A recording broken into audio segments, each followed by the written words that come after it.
ለመለስ ዜና የተጻፈች ደብዳቤ ሊያነብልን ነው። እሺ እንደምን ጋሼ እንደምን መለስ ትመጣለህ ስንል ቀረህ አትመለስ። እኛማ ይኸውልህ በአንተ ሌጋሲና በአንተ ትልቅ ራዕይ በየአደባባዩ ስንል ነበር ዋይ ዋይ። አዎ ትዝ ይለናል።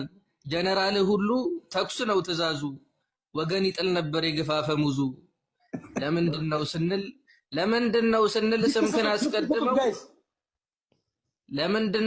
ስምክን አስቀድመው ከክርስቶስ በላይ ምስልህን አትመው ቅዱስ መጽሐፍ ይመስል በአንተ ራዕይና በሌጋሲ ምለው ቢረፈርፉንም አላለቅንምና ደብዳቤ ላክንልህ ከሞት የተረፍነው።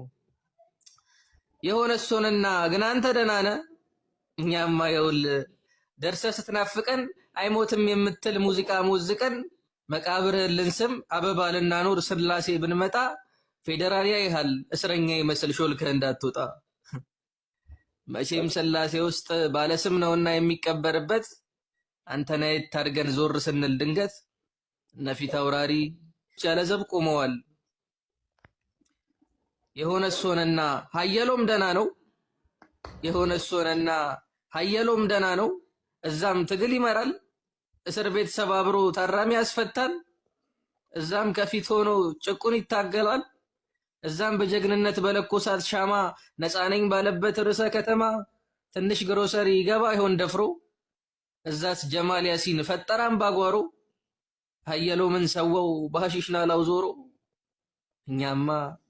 እኛማ ይኸውልህ ብዙ ሀየሎሞች ፈጥረን ስናበቃ እልፍ ጀማል ያሲን ይሆን አልጠበቃ። ይኸው በአደባባይ የጀግኖቻችን ደም በየቦታው ፈሶ አለ ጀማል ያሲን ሞት የሚበይንበት ፍርድ ቤቱ ፈርሶ። ግን አንተ ደህና ነህ? አቡነ ጳውሎስስ ብፁዕ እንዴት ናቸው? እዚያም ምድሩ አንቀጽ እንደ አንቀጽ ያህላል መጠሪያ ስማቸው። ኧረ ጊፍት ጋይስ ስጡት። ደረታቸው ግድም ሽጉጥ የሚያደርጉት አለ መስቀላቸው።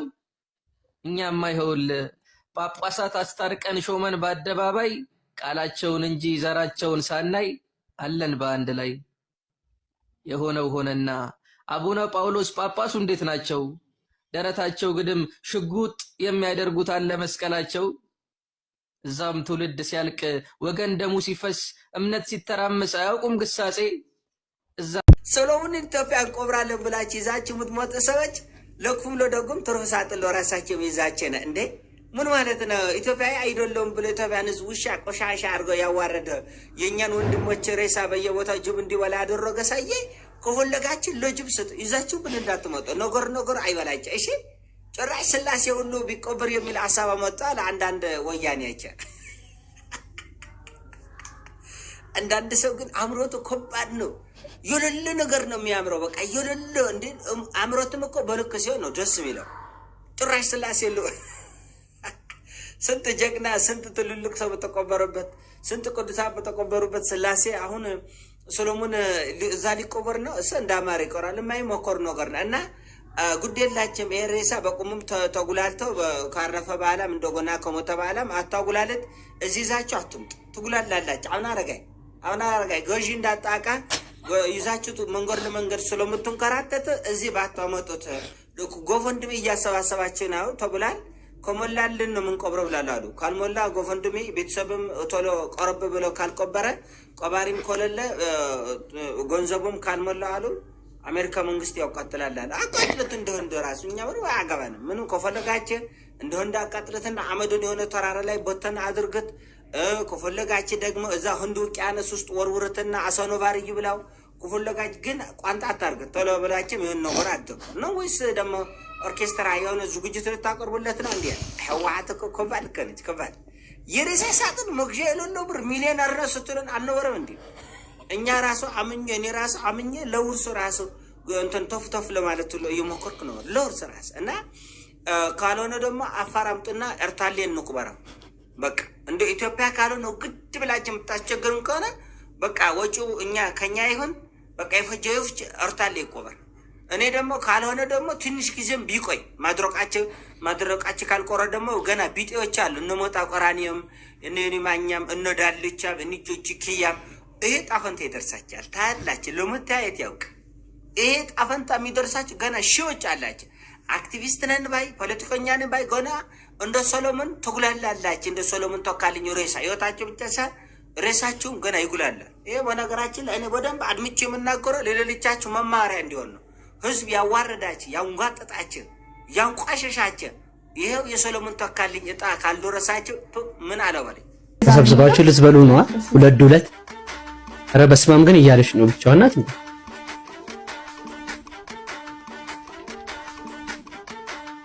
መድኃኒዓለም ድረስ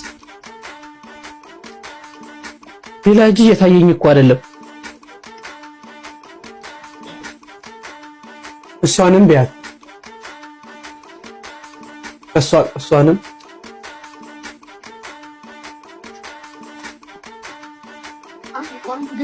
እነቀሽ ያረሰረሽው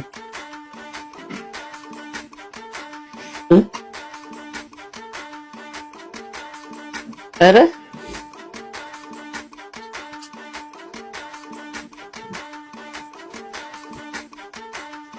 ያለቀ እስቲ ጉዷን እንየው። ወይኔ አንተ ጮቱን ሰማው። ጨረሰችው እኮ እግዚአብሔር የምር ድሎት ሲያምር ደግሞ ሁለት ድሎት ብቻሽን አንቺም የተላጨን ነፃ ልጅ ወጥ የነካው ሕፃን ልጅ ብታገኛት ምሪም የምሬን ነው የምልሽ። ደግሞ ቅጥነቷ እኮ የምትበላም አትመስልም። አይታለ አደባባይ የሚያክል እየጎረሰች ውጭ ብታረጊው እኮ መኪኖች ይዞሩታል። የምሬን እኮ ነው። እኔማ ከክብደቱና ከመጠቅለሏ የተነሳ ካሁን እንደው ቴካዌ ለሰው ልሰጥ ሳህን ልትቀይር ነው እንደው ለሰው እንኳን የሆነ እንትን ሳህን ላይ አድርጋ ልታከፋፍል ትከተዋለች። እስቲ ሜንት ሌላ ነገር ልታሳስቢ ነው። ባባባ ሞት ሴት ልጅ እንዲህ ስትበላ አይቼም አላውቅም። ሁለት ስለ እውነት ለመናገር እኔ ራሱ አልጨርስም። ጨርሳለህ አንተ ድንጋይ ብላ አንተማ ትበላ ደጅ ያስበላ። ኧረ ምራቅ ዛሬማ ዱለት እንብላ እባክህ። በላኝ ታውቃለሽ ሁሉ ነገሬ። ለነገሩ አይፈረድብሽም። ይሄ ለኢትዮጵያ መታችሁ ዱለት የበላ ሰው አለ? የማዳም ቅመሞች ውጭ ያላችሁ ሴቶችና ወንድም እህቶቻችን እኔማ ዱለት እሱ ነው ያልኩት። የሆነ ቀን አቅርበውልኝ በሚጥሚጣ ማቅረቢያ ቁጭ አድርገው ቢቸግረኝ ምን አልኳቸው? እንዴ ታዲያ በዚህ ቃችሁ ከምትመጡ ጠቅልላ አድርጋችሁ እንደው አንዳችሁ ማናጀሩ መጥቶ ቢያጎርሰኝ አይሻልም ወይ? እጉርስ ያበቃው ላይ ይቻላል እኮ የምሬን እኮ ነው። እቺ ነው የምታውቀው። የእሷ ግን ትልቅ ናት። የእሷ ጣባት ግብደው ጣባት ነው ጉራጌ ክትፎ እንትን የሚሉበት የለ በሱ ነው እንትን የምትለው። ሆድ ከሀገር ይሰፋል ሲባል ለችግርና እንደው ለሐዘን ነው። የምሬን እኮ ነው የምላችሁ። ይሁን ነገር ያዝ ለማድረግ ለመቻል ነው እንጂ ለእህል አይደለም። በዚህ ሁኔታሽ እንኳን ያሸመተ ያረሳ አይችልሽ። ባላውን ስክሪን አውት የሚያደርገው በምን መሰላችሁ? ዳይት ላይ ነኝ የምትል ሴት ነው እንደው መርጦ የሚያገባው ፍጆታ ላይ ትንሽ ቀርቀር የምታደርግ ማለት ነው። አንቺ ዱለት ለቅምሻ ሁለት ለዛም ይበትናል እያልሽ ኮካ ታጫለሽ። ሪኑ ላደረቀችው ጋብዙኝ እስቲ ዱለት። የምሬን ነው የምላችሁ። አረብ ሀገር የምትሄድ ሴት የመጀመሪያ ትሪፖን ስትሄድ ቀበሌ ነው ተገልብጦ ወጥቶ አዲስ አበባ አየር መንገድ አጣቦ የሚሸኛት ተሰብስቦ ሁሉም ስሞ የሚሸኛት። ለእረፍት ስትመጣም እንደዛው ያን ያህል ሰው ይቀበላታል። ታማ ስትመጣ የሚቀበላት ሰው የለም። ልተኛበት ያለኝ ወንድም አለ። እኔ ታማ መታ ሌሊት 7-8 ሰዓት ኤርፖርት ሄድ ነበረ ረጅም ጊዜ አስክሬን ለመቀበል የታሙ ሴቶች ለመቀበል። እዚህ ከመጣው ነው የምልህ አይፈልግም። መወሻሸት አያስፈልግም። አሁን እኔ በጣም የምናደደው አሁን ስፔሻሊ አሁን ሰሞኑን የተጀመረ አንድ እንቅስቃሴ አለ በሚዲያም በሜንስትሪም ሚዲያውን በምኑም ሊቢያ ላይ እንዲሆነው እኔ አይዋጥልኝም። ባይዘው ይቅርታ አድርግልኝ ከእንትን የተነሳ አይደለም። ማን ነው ለዚህ ጉዳይ የሚዳርጋቸው እነዚህ ልጆች? አንዲት ሴት ታማ ሽባዋና ከፎቅ ተወርውራ ማን ነው ከዚህ ጀርባ ያለው? ቤተሰብ 15 ዓመት ሰርታ መጣ 7,000 ብር ያገኘች ሴት እኮ አለች ባንክ አካውንት ውስጥ ቤተሰብ አጥፍቶ። እቺ ሴት ተመልሳ ህይወቷን ከዜሮ የምትጀምረው ወጣ። ለዛውም እኮ ልጅ ካላት ለልጄ ለቤተሰብ ብላ ነጥላ ለካ ይሄ ደግሞ የሚቀመጥ ብላ የላከችውን ነው የሚበሉት። ስለ አረብ ሀገር ታዲያ ተነስተህ ታወራለህ? አዲስ አበባ ውጭ ምንድነው የሰራተኛና ማህበራዊ ጉዳይ ሚኒስትር በለው ውጭ ጉዳይ ሚኒስትር በለው ሌሎቹም በሙሉ ምንድነው ከዚህ ጀርባ የሚሰራውን ስራ አይታወቅም። አሁን ፓናል ዲስከሽን ምናምን ተብሎ በየቲቪ እየተወጣ የሚነገር በሙሉ ወሬ ነው። ቅድም ብያለሁ፣ በምላሳቸውና በአእምሯቸው መካከል ያለው ገመድ ተበጥሷል። የሚያወሩትን አይሰሙም። ሜቢ ከተላለፈ በኋላ ቁጭ ብለው የራሳቸውን ወሬ የሚሰሙት ቲቪ ላይ ነው። እንዲህ ብያለሁ ምናምን እያለሁ የሚሉት። መወሻሸት አያስፈልግም። አብዛኛው ቤተሰብ ነው ለእነዚህ ሰዎች ተጠያቂ የሚሆነው። አብዛኛው ቤተሰብ ድም ቤተሰብ በዋነኛነት ያልኩ እዚህ ኦማን የሞተች ሴት አስክሬኗን ለማምጣት ውጭ ጉዳይ ብቻ ሄዳችሁ ልጃችን ነች ብላችሁ ፈርሙ ስንባ አስክሬን ምን ይሰራል ያሉ ወላጆች አሉ።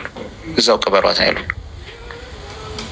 እዛም በቃ እዚህ ያለው በጣም ዊርድ ነው። እዚህ ስፔሻሊ እዚህ መወሻሸት አያስፈልግም። አሁን ፓናል ዲስከሽን ምናምን ተብሎ በየቲቪ እየተወጣ የሚነገር በሙሉ ወሬ ነው። ቅድም ብያለሁ። በምላሳቸውና በአእምሯቸው መካከል ያለው ገመድ ተበጥሷል። የሚያወሩትን አይሰሙም። ሜቢ ከተላለፈ በኋላ ቁጭ ብለው የራሳቸውን ወሬ የሚሰሙት ቲቪ ላይ ነው። እንዲህ ብያለሁ ምናምን እያለሁ የሚሉት። መወሻሸት አያስፈልግም። አብዛኛው ቤተሰብ ነው ለእነዚህ ሰዎች ተጠያቂ የሚሆነው። አብዛኛው ቤተሰብ